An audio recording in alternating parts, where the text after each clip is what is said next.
In today's episode, Dr. Liz and I are excited to welcome back Casey and Meygan Caston from Marriage 365. We dive into their brand new book, The Marriage Habit, and share practical tips and tools like Love List and the 60-second blessing that couples can start using right away. Just 3 years into their marriage, Casey and Meygan were labeled least likely to succeed and found themselves on the brink of divorce, feeling disconnected and without support. Out of that painful season and the lack of affordable, accessible resources, they created the very thing they wished they'd had, Marriage 365. Today, Marriage 365 reaches millions of couples worldwide through their app, website, and resources, offering a safe, practical, and judgment-free space for couples to grow. Their mission is simple but powerful. No one should be blocked from strengthening their marriage because of money or privilege.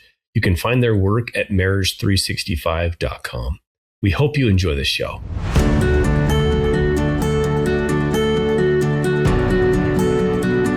Welcome to Stronger Marriage Connection. We've got the psychologist and the professor. I'm Dr. Liz Hale along with Dr. Dave Schramm, and together we have dedicated our life's work to bringing you the best we have in valid marital research, along with a few tips and tools to help you create the marriage of your dreams. Well, Dave, I think I've told you before in my private practice, I often see couples on the brink of divorce. And they have one question for me after they've so vulnerably shared their hearts and spelled out a variety of fears and a complicated history. They're always asking me, aren't we just the worst couple you've ever seen? It's so tenderhearted, these beautiful couples. They're in pain and they so much want relief from the misery, but they don't know where to start. So talk about an honor to see them. Such a gift. Well, one of our favorite couples does get it, and they're back with us today. Just 3 years into their marriage, Casey and Meygan found themselves at rock bottom.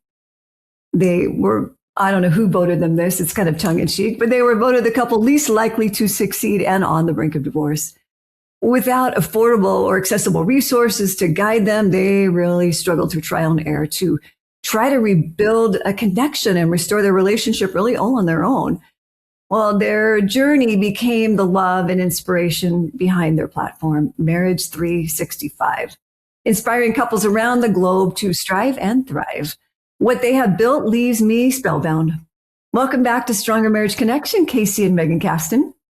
Thank you so much for having us. Yes. Glad to be back. Yep. Absolutely. Lovely. And wow, your second book is out now. It's February, The Marriage Habit. Yes. Speaking of books, thank you both for being open books to all of us here on Stronger Marriage Connection. You are sheer joy and inspiration. For starters, I love The Marriage Habit. I read it in one fell swoop.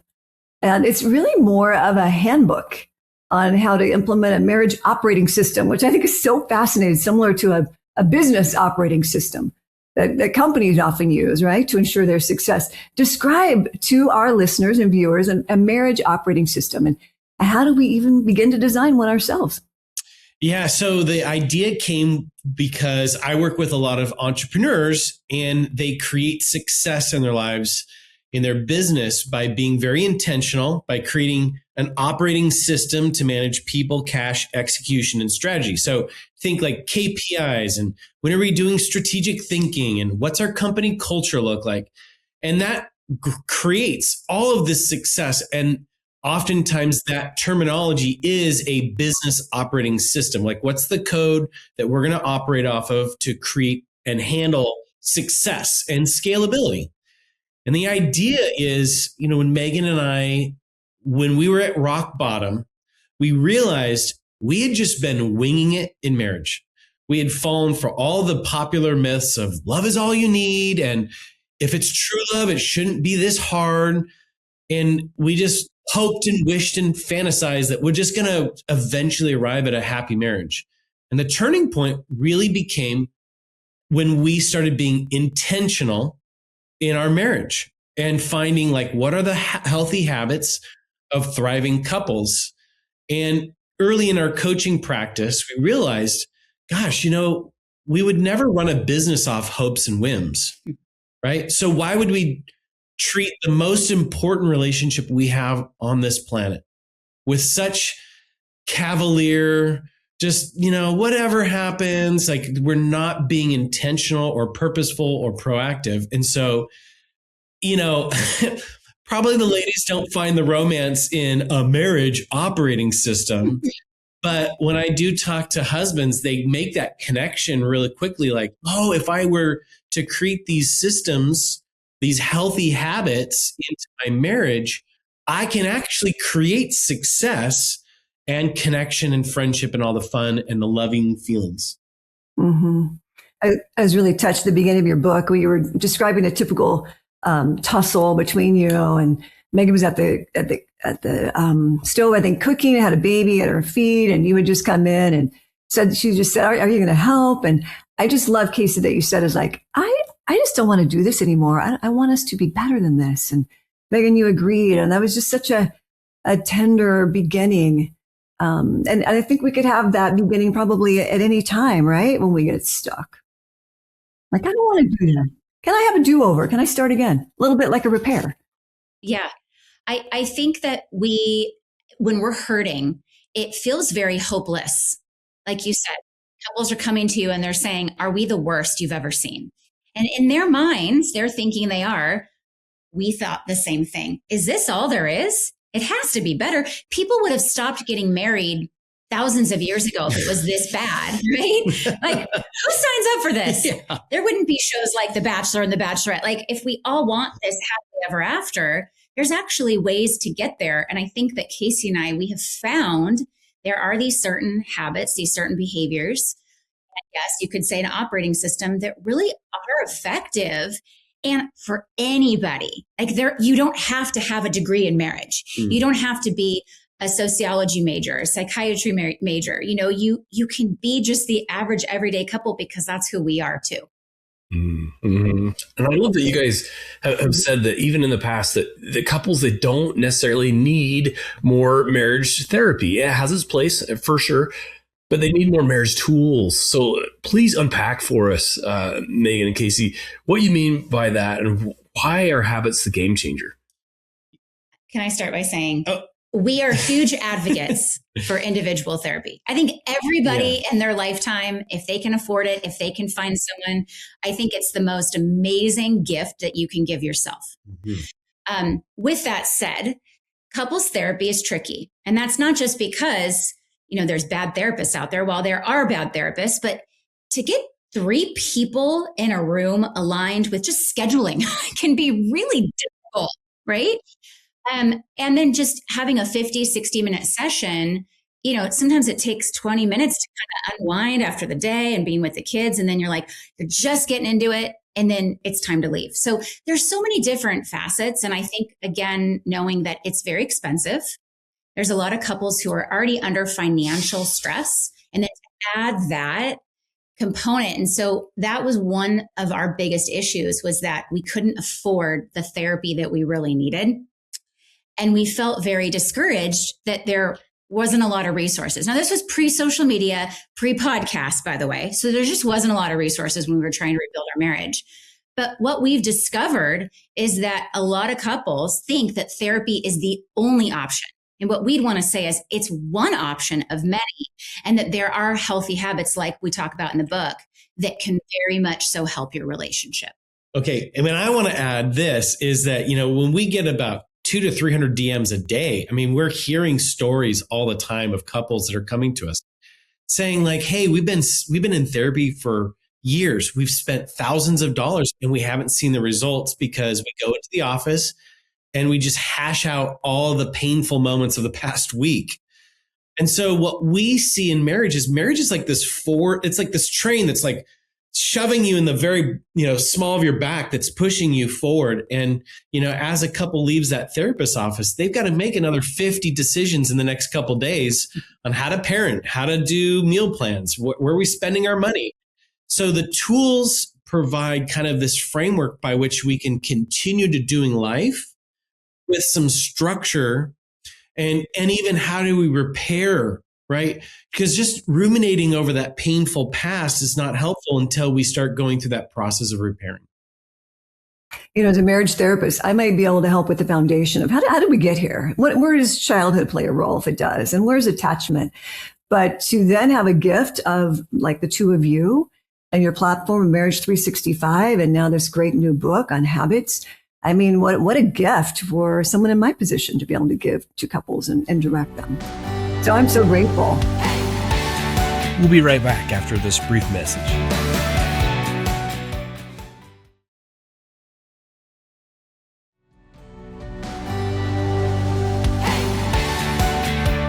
And we're back. Well, let's dive right in. You say that it's the small and simple things that matter more in marriage than the large, grand gestures. So of the 10 habits in your book, which one would you say might most quickly transform a connection between couples? Do you have a favorite? I know you have your favorite. I have my favorite, and it's probably the main activity that I find myself doing in couples coaching. Oh, wait, she said like for a quick connection. For a quick connection? Yes. Or anything. Or go for it. Yeah. Whatever. I want to know what you're going to say, Casey. Yeah. Sorry. Okay. I think I know where he's going. I know his favorite habit. Yeah. I'm going to say the most powerful habit that we teach in that book is an unsolicited apology. Because that's the actual work of repairing the relationship. Now, tools are super helpful. Like when in the hands of a skilled carpenter, a hammer is like a great tool. In the hands of a crazy man, it can be a weapon. But what we need to do is we really have to work through some of the pain of the past. And when we clear that up, then that provides an opportunity for us to find connection and use these tools in a healthy way. So personally, for me, I love the framework that we teach with apologies. And as I've led couples through that, to see the pain of the past disappear like magic tricks is so, it's unbelievable. Give us a sample. A sample. Oh, okay. That apology. I know. I remember not the word but. We delete but. Yes. Because if you say but, like, I'm so sorry, I hurt you. I was on my phone. I made you feel not prioritized. All right. But babe, my boss was going to call me. The moment you say but, you just wiped away and invalidated your spouse's feelings. All right. In the spirit of vulnerability, this is an apology I just recently gave to Meygan. And it was around the matter of finances in our marriage. And so one of the things that we just kind of weren't seeing eye to eye on alignment. And then that kind of created some mistrust, actually. So I came to Meygan towards the end of 2025, and I gave her an apology that sounded like this, you know? I'll look at you and say it. I am sorry for not playing as a team when it comes to our finances and making decisions without your knowledge or without communicating with you, making you feel like I'm living this independent life. I'm not part of your team. We're not finding alignment and common ground. And even the distrust that can happen. And for that, I was wrong. It created all this tension in our marriage. And that's not something I want. How can I make this better? And then we had a very long conversation about practically how are we going to change this behavior so that this rupture doesn't continue to happen in our marriage, so that there is alignment. And we brainstormed a ton of ideas. Yep. And then you asked the last question of the apology, which was, will you forgive me? Yeah. And I did, because I'm really grateful that he owned it, that there was accountability, that he was trying to repair, and he recognized, that's the unsolicited part, he recognized on his own that he had hurt me. Not intentionally, but he did. Yeah. And with that, there's been so much more alignment with our finances. It's been incredible. Well, we just posted on a Friday night, like, what are we doing on Friday night? We had a 2.5 hour meeting of us just talking through finances, upcoming purchases, where we want to go in 2026, what kind of money we want to set aside, and finding that. And that was him rebuilding trust with me because he wasn't willing to do that. He's the spender and I'm the saver. So I'm always willing to be like, let's talk about our money and where we can save. And he's like, let's just go have fun and go to Hawaii. And I'm like, well, we don't have all the money to just go to Hawaii. Yeah. So.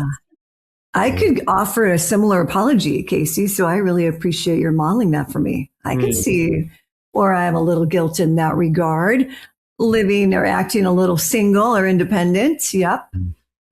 I get it. Meygan, what about you? A habit from the book? Yeah. Probably one of my favorite habits is called love lists. Oh. And it's really behind this idea of that we all give and receive love differently, similar to Gary Chapman's 5 love languages, right? But that we make a lot of assumptions that our spouse should just know how to love me. I've told them, or they used to do it. How do they not know? And I always say, for Casey, he's really good at words of affirmation. He writes me letters. He writes me thoughtful text messages and postcards. And while I appreciate it, words of affirmation is a 0 for me. I'm like, I just want you to unload the dishwasher. I just want you to help put the kids to bed.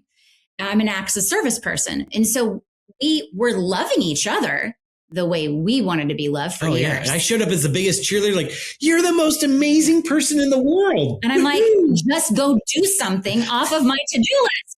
Come on. So the idea around love lists is creating writing down, we say at least 10 ideas, very specific. Specific is terrific with marriage. Ways that you want your spouse to love you. They do the same thing. They make their own love list, and then you switch the list. Now you have a cheat sheet on how to love your spouse the way that they want to be loved. And in the book, we give hundreds of ideas. I love the 4 steps: be specific, positive, realistic, and measurable. Because that too was my favorite part of your book. Oh, really? Oh, yeah. I think I may have told Casey that. Yeah, I just thought it was great. Yeah, because I think a lot of people say, I just need you to show up more. I need you to love me more. I need you to listen. I need you to listen. Exactly. I need you to listen more. I need you to initiate more. We are very vague in marriage. And this is part of the marriage habit, the operating system. We have to be more specific and not base our love and how we show up off of assumptions. And it's okay that Hollywood is very big on portraying this. You should just know it should be organic and all natural. And I'm like, here to tell you, for most couples, that's not the case. And there's nothing wrong with you if you need to be specific and say, hey, I love it when we're watching football and you reach for my hand. Let's start saying that way. How different would we show up in marriage if we had the confidence to say, this is exactly a love list that my husband, and I can show up confidently to say, this is how he wants to be loved. And we would call that pushing those things down the funnel of specificity. At the very top, it's very vague, but at the very bottom, it's like, what evidence will you have to convict your spouse that they're operating off your love list? Nice. Right? Yeah. Beautiful. Love it. Love it. Because it takes, the guessing out of it and the assuming. And then you say, and I think I would be very appreciative knowing, okay, specifically, what is it that I can do? Because I think a lot of, I'm going to say, man, you know what? Let me know. I'll do anything for you. All right. You just let me know. And so the list, it's got to be just so helpful. I love it. Love it. Love it. Dave, I'm going to say to that, because you just brought up the gender thing, you are 100% accurate. As we have done love lists with thousands of couples over the years, we've tested this, tried this, and the husbands, most of the habits in this book, the husbands really like. And I think that is something that if any of your listeners are leaning in right now, is that men typically, I find, are very much so like, just tell me what to do. I love my wife. I want to please her. I want her happy. I want us to have connection. But I feel like I'm missing the mark. And I feel like my wife is not specific. And then there's this frustration. And so men typically just avoid, or they do the same things that they've been doing, hoping for different results, which is the definition of insanity. And I feel like this gives men so much confidence to be able to know how to love their wife well. And when we wrote this book, we were specific with making sure it was for men and women, as many marriage books are written just for women. We did not want that. We went to Penguin Random House and said, please allow us to write to men too. And they said, absolutely. Woohoo. Love that you have done that, you guys. Hey, in your work with so many couples through Marriage 365, I'm curious, what patterns do you see in modern relationships? Because there's so many new different things than even a few years ago, right? That they make marriage feel harder than ever before. Great question. And it is interesting to pull out like the macro lens of like, where is society? Like, what's the common threads that are actually starting to impact the way we do relationships? And this one stands out very clearly to me. We have created our lives around comfort and convenience, right? Quicker, faster, just take this pill and all this will go away. Stick this in the microwave and it's an easy dinner. And we've been doing that, whether it's use this technology to save yourself some time.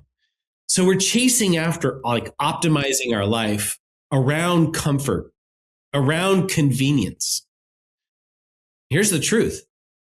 Relationships are about discomfort often and not convenient.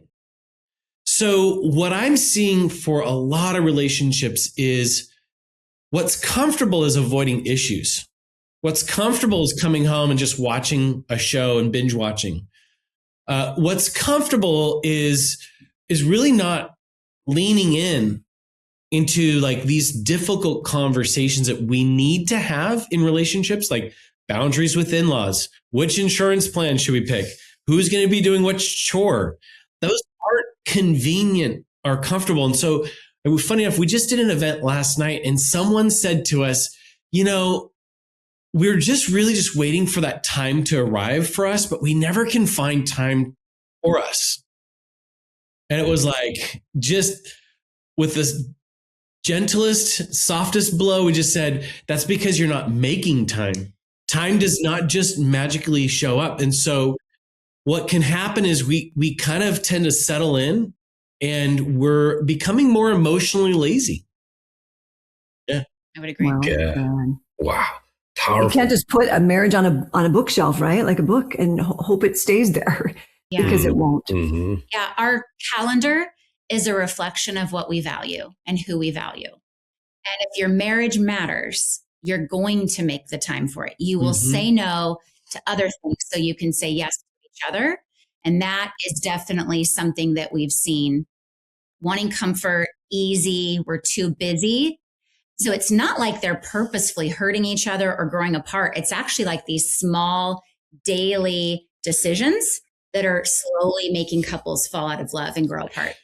Mm-hmm. It takes this intentionality, this responsibility, this accountability. We love how you emphasize personal responsibility inside marriage. What are the areas that we need to be accountable on as partners?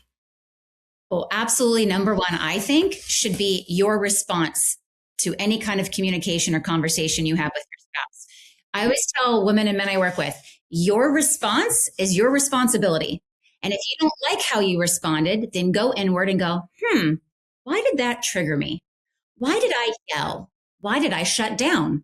Why did I want to give my spouse the finger? And really there's empowerment behind there because we're all broken and messy people. We're all not going to respond perfectly every time, but your response is also reflecting something's going on in you. So while you can't control your spouse and their response and their words and their attitude, you have 100% control over your words, your forgiveness, your attitude, your tone, your nonverbal communication. And that is something I would say, think about the last couple conversations you had with your spouse and how you responded to them. And are you happy with how you responded? Are you disappointed? Are you confused? And lean in and be uncomfortable and be honest with yourself. I love radical responsibility. That's what it takes. Love it. Nice, dude. We'll be right back after this brief message.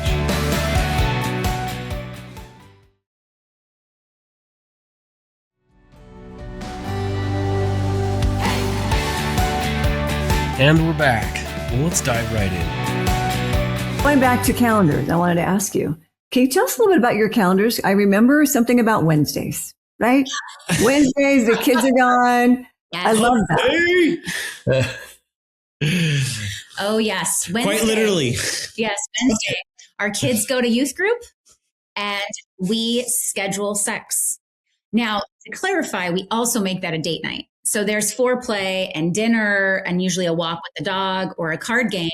But we say no to everyone and everything every single Wednesday night because the kids are out of the house for 2 hours and it's phenomenal. And we look forward to Wednesday nights. We save a little bit more energy on Wednesdays so that we can give each other that time in the evening.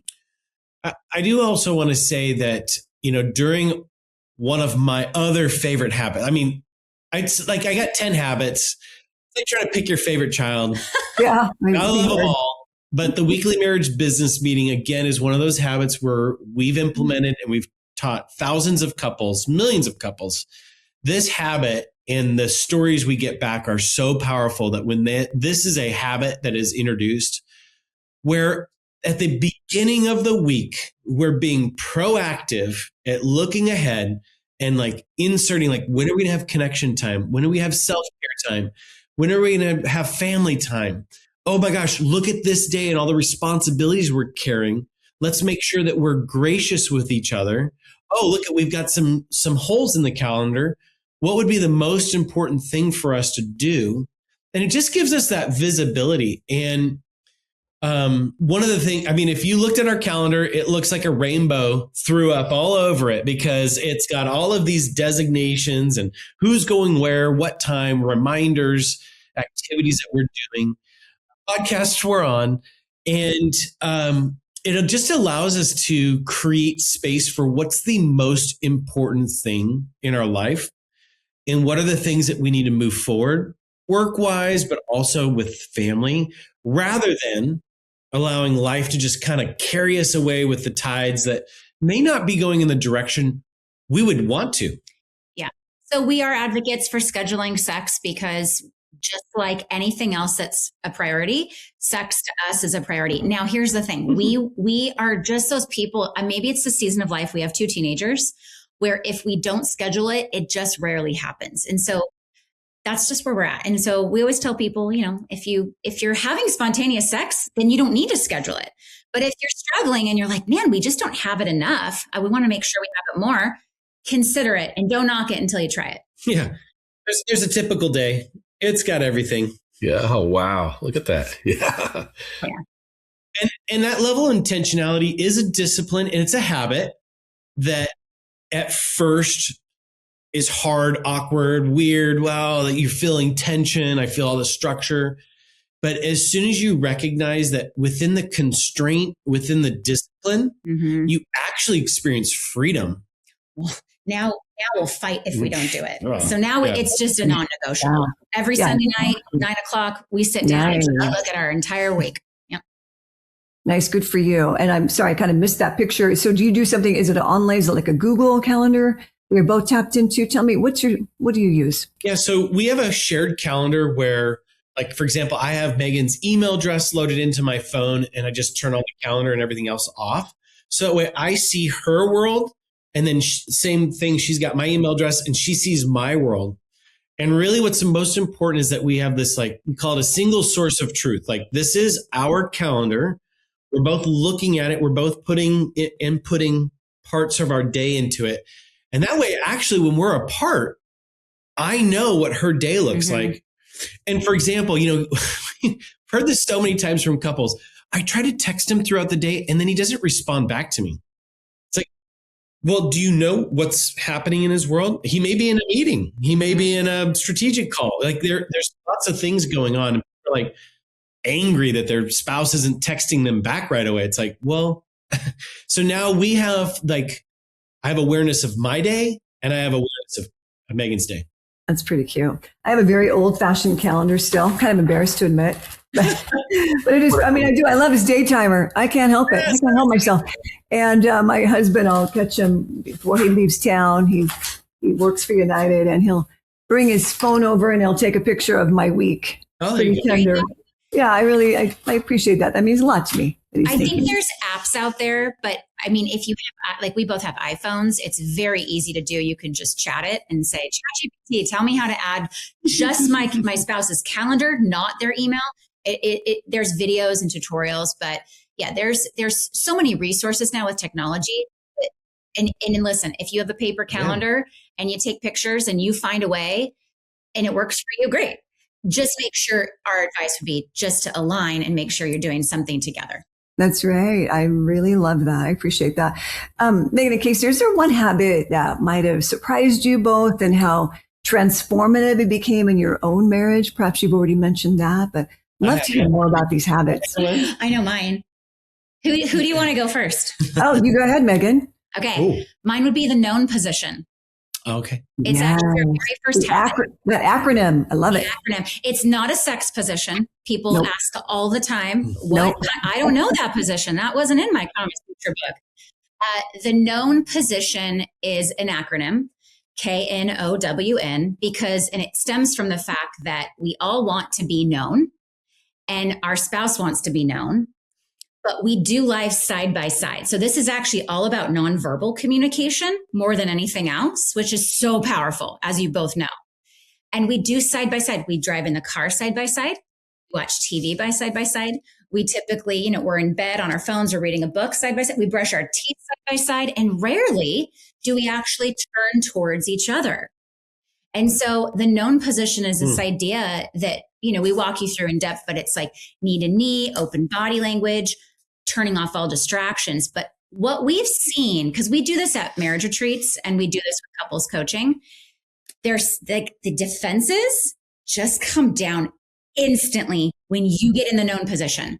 The healing, the just feeling safe, like emotionally seen and safe, it's an instant with the known position. That would be, I've been surprised at how many people have come to us to say, it doesn't even matter what we're talking about, but when we're in the known position, we're already connecting. It's powerful.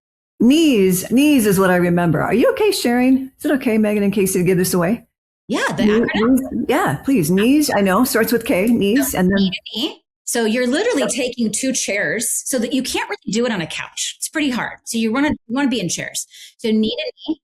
In is no distractions, no phones, no kids, don't have the TV on in the background, don't be cooking dinner, okay?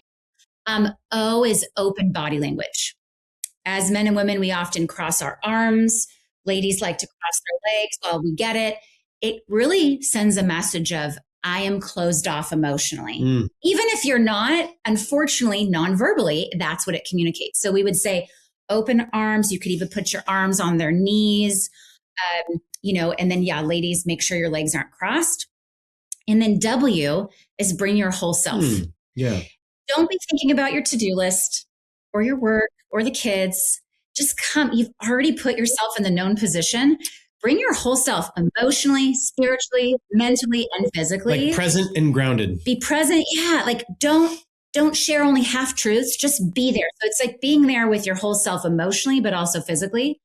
And then the last N in the known acronym is nurturing eye contact. So this isn't like glaring or like eye roll, this is how often do couples really look at each other in the eyes, which is so vulnerable, so intimate, but also very healing and very powerful. And what's the quote you always say? The eyes are the window of the soul. Yeah. Eyes are into the window into the soul. Into the soul. Yeah. So and if you're disconnected, oftentimes we avoid that eye contact because we don't want to be seen right now. We're not feeling like love or safety. And in the book, we say, listen, that's the acronym. If it's too much, focus on one or two of the parts of the known position. Maybe eye contact, like our son's autistic. Eye contact is very uncomfortable for him. So maybe if your spouse is uncomfortable with eye contact, focus on the knee to knee and the no distractions. Anything of the known position is going to take your communication up a level because you're probably not already doing those things. Mm-hmm. I think that was brilliant. And Casey, what about you? The most surprising one was, we opened up the chapter with this idea that every day, thousands of couples get divorced and tick the box that says irreconcilable differences. And I'm here to say that every single couple has irreconcilable differences. That's right. Meygan and I have a lot of differences. And I think that one that really shocked me was successful, thriving couples know how to leverage the differences and view them as strengths rather than liabilities. Here we are trying to make a perfect reflection of ourselves in our spouse, but that's actually not helpful. That's not beautiful. It's frustrating. It's defeating. And it's like this. Imagine you go see a band with 4 members and they're all playing the bass and they're all playing the same tone. That would be interesting for about 30 seconds. And then we're like, what? So the idea that music actually is that everyone's playing their own different melody, right? The bass player's playing something different than the guitar, than the drums. And when they all come together, there's this beautiful harmony.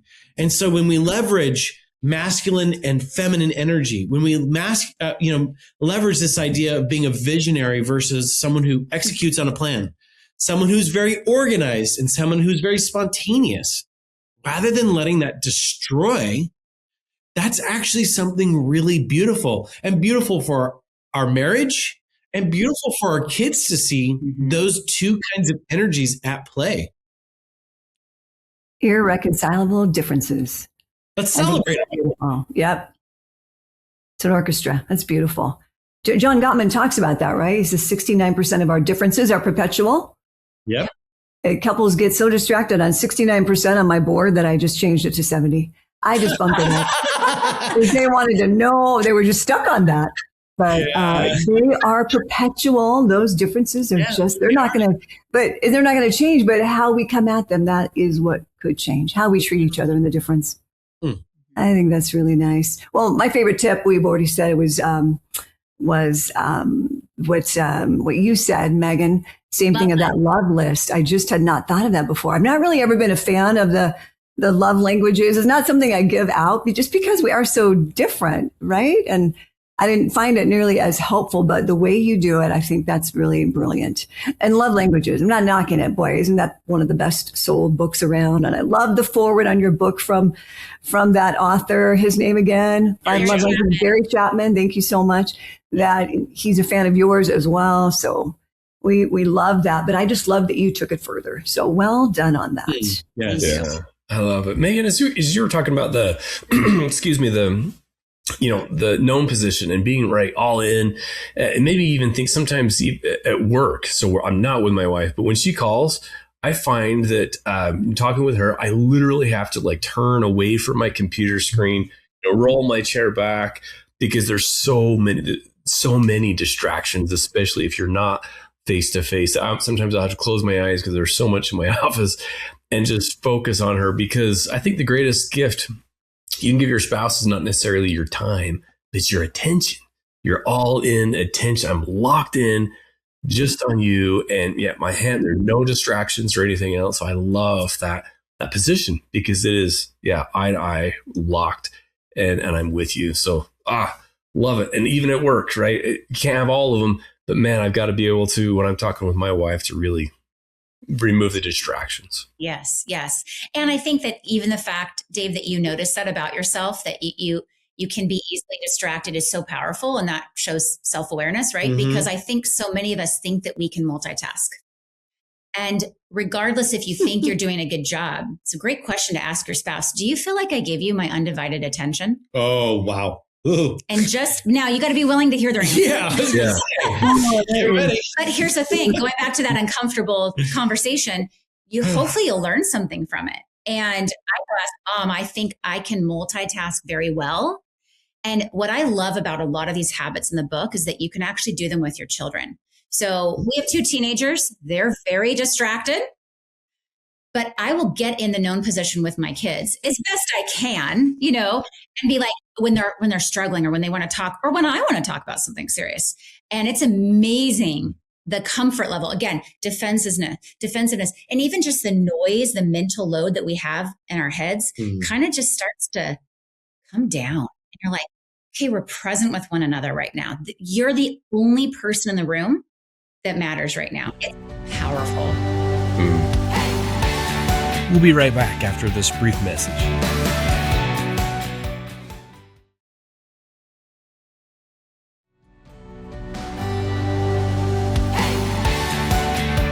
And we're back. Well, let's dive right in. See, some of our listeners may be thinking right now, like, man, I could use that or this. And they may be, feeling this overwhelm, and they're like, where do I even start, you guys? If a listener is like, where do I start? What's the first habit you might encourage them to focus on? I would say probably we call it the 60-second blessing. Ooh, yeah. I think it's one of we had a lot of conversations about should the known position come first or the 60-second blessing. We went back and forth because the idea around it, anyone can get behind. And it's this habit where for 60 seconds, you're communicating things that you love, appreciate, and acknowledge about your spouse. And then for 60 seconds, they do it back to you. But in the book, we talk about it's great to write it. Just start writing it, and then you can read your list, because people get very nervous having to verbally say those things. And I think that we just have so much transactional communication in marriage. Did you pick up the dry cleaning? What's for dinner? Hey, the garbage disposal's broken. Can we fix that? We don't get enough opportunities to speak positivity and love. And it's not that it's not there. I believe with most couples, it's there. We just don't take the time for it. And this is that 60-second or 2-minute habit that you can do. And so even if you write out 5 to 7 things you love about your spouse and you send it in a text message, start like bare minimum. That will completely change the dynamic that day of your relationship. And we do not want to make assumptions that our spouse knows we love them, that they know we care, that they know that I think they're sexy. No, they don't know. I'm here to tell you they probably don't know. And even if they do know, they need to hear it over and over again. And so I just think that would be a great habit, a great starting point for anyone listening. Bring some positivity to the relationship. And that's why I love your book, because it's full of these intentional, little magical micro fixes and tips that can help people, because otherwise people wouldn't think to do that. But if you actually point this out to them, right? No, I don't know any couple that, without having read it or heard it from somewhere, that's going to sit down and say, hey, we're going to write some things we love about each other and stare each other in the eyes. Like, people don't do that. So that's why, listeners, you got to get the book, because it's chock full of all kinds of intentional, these habits, these things that you can start doing to get out of the rut. And, can I just say that Liz said earlier, it's like a handbook. And I actually really connected with that comment, because I think what Meygan and I are all about is turning insight into action. It's like, that's great. We can postulate principles and theories around relationships, but what is it going to look like on a Tuesday morning? What's that? What are we actually going to be doing? And that turning that insight into action is really where the idea of these habits, like, you could read the book cover to cover, okay? Or you could just drop into that habit. Sounds interesting. Let me, this week, I'm just going to focus on one habit. Don't overwhelm yourself. Like, I got to implement 10 habits at the same time. But you could use that chapter as like, this is the handbook of which I'm going to implement this week. And this is the one habit we're going to work on. And that, to me, I feels like that accessibility of not feeling like overwhelmed or like, well, what does that look like? Some theoretical thing that now I have to figure out. Oh, my friends, Casey and Meygan Caston, you've got Marriage 365, your platform, you got a podcast. Well done. You've got marriage books. Where can our friends here on Stronger Marriage Connection find out more about you and all these tremendous resources you offer? Yeah, just head to marriage365.com, and all of our tools and resources are there. A great place to follow us is on social media, whatever platform you're on, just search Marriage 365. And then we would always encourage anyone, we have a free app. It's great. It's 24-hour, care and help. And that's just go to your app store and search Marriage 365. Such a catchy title. Aren't you glad you did that, Marriage 365? It's wonderful. Thank you, God. I'm telling you, it kind of came to my mind, and I'm like, we're married 365 days a year. There's no vacation. And what would it look like to be intentional 365 days a year? So thank you for that. That's very sweet of you. We like our name. I do too. And the word is out. People are knowing about it. It's fun. It's fun when I hear that from clients. Yeah. Like, I know them. I follow them. It's like, you do? Well done. Well done, everybody. Yeah. Clients and you. Well done. Well, one of our big goals would be to always be a resource for therapists and people working with couples, because we have so many and we are online and they're affordable, so that while they're going to therapy, our encouragement is to say, hey, we can be another opportunity for the couple to continuously be talking and thinking about marriage and themselves. It's a beautiful connection. I'm going to do that more often, Casey and Meygan. I'm going to do that more often right here and make a commitment. Mm-hmm. Make sure. As we wrap up our conversation today, would love to know, in honor of the name of our podcast, you guys have been here before, a key. Do you have a key to a stronger marriage connection that comes to your mind? And you may not remember what you said last time, so you get totally clean slate and say whatever you'd like. What do you think? You know what? I go back to our tagline as kind of a North Star and a center point, that if you want to make a better marriage, it starts by making a better you, which is an empowering statement to say, it's not true that you're stuck. Your spouse won't participate. There's nothing I can do. There's actually a ton that you can do. And so while it does kind of, I would say, suck, because that means like you can't blame your partner, I love this position of empowerment to say, I can work on myself. I have agency in my world, and that's empowering. Mm-hmm. Mm-hmm. Yeah. What about you, Meygan? Yeah, I think for a stronger marriage connection, I would say choose curiosity over criticism. Choose curiosity over defensiveness.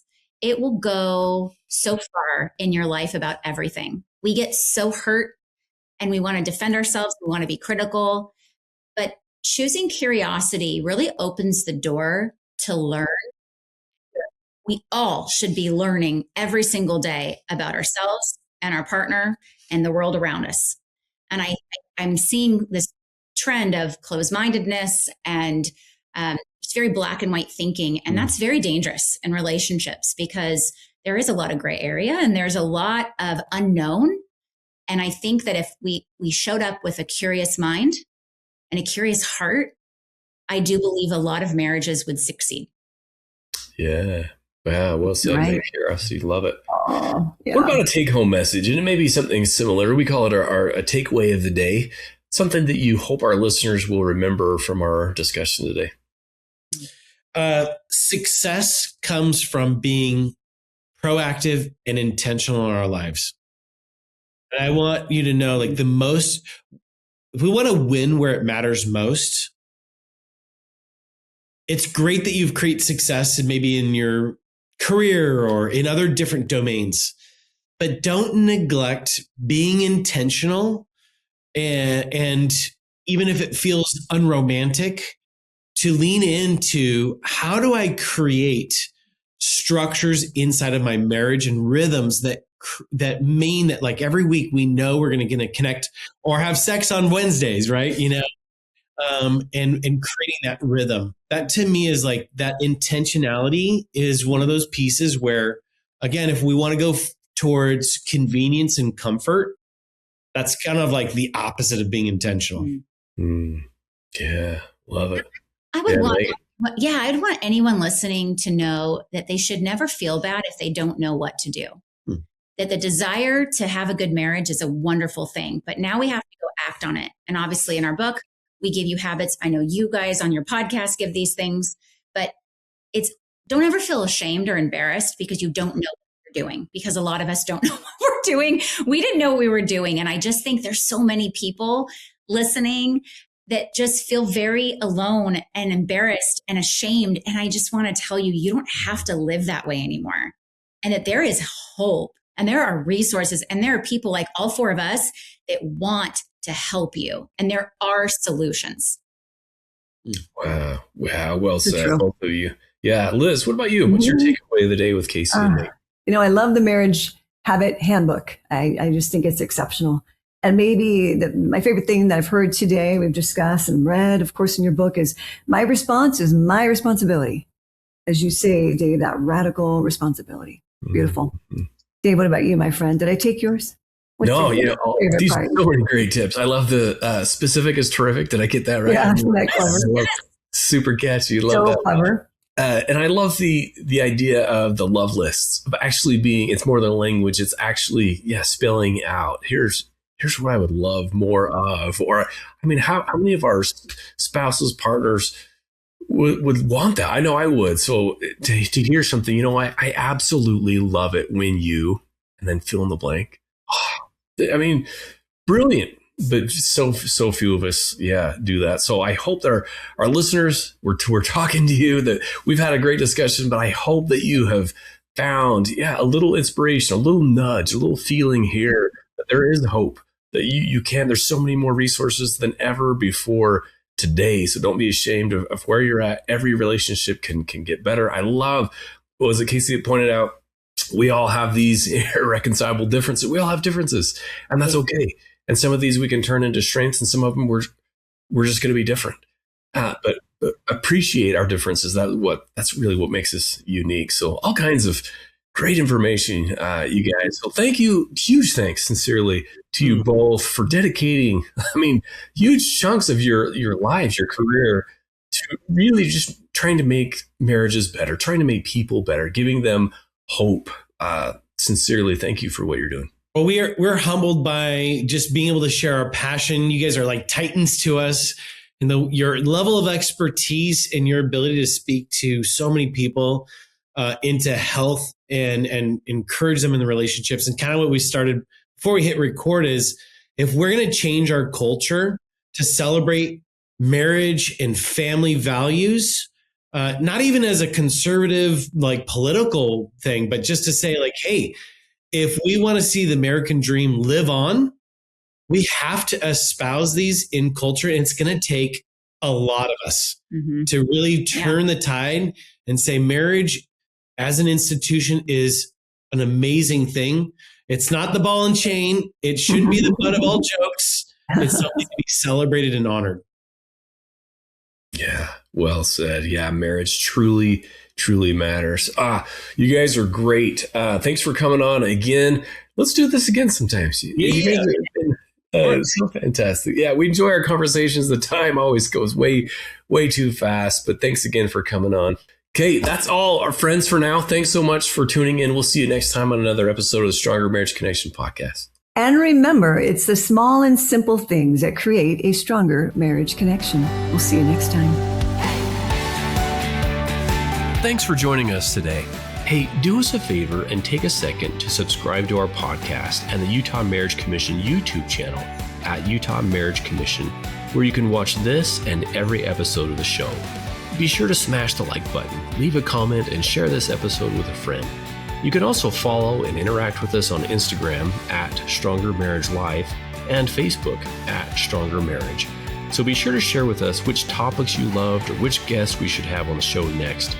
If you want even more resources to improve your marriage or relationship connection, visit strongermarriage.org, where you'll find free workshops, e-courses, in-depth webinars, relationship surveys, and more. Each episode of Stronger Marriage Connection is hosted and sponsored by the Utah Marriage Commission at Utah State University.